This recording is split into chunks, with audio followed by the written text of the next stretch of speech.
সম্মানিত ভিউয়ার্স, আমরা পাহাড়ি মানুষ এখন আছি পাহাড়ে। এই যে পাহাড়ি জঙ্গলের ভেতরে, জঙ্গলের মধ্যে অনেক সাপখোপ থাকে। আমরা আছি জঙ্গলে। এই যে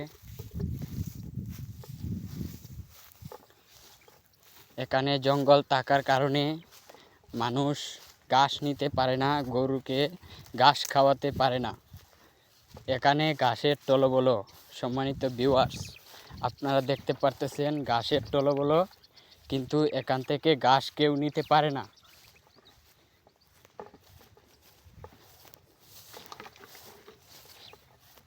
এখানে সম্মানিত ভিউয়ার্স 5টা গাছ আছে। তুকু 5টা না, 1 2 3 4 5 6 7 8টা গাছ আছে। এই যে সম্মানিত ভিউয়ার্স, এখানে রাখাল গরু চড়ায় কিন্তু ঘাস খাইতে পারে না। আর এখানে আছে বিছা। এই যে বিছা, এগুলা দিয়ে ছোটোবেলায় অনেক খেলা করে, কুত্তা কইলেই দুধ দেয়। এই যে সম্মানিত ভিউয়ার্স, অনেক বিছা।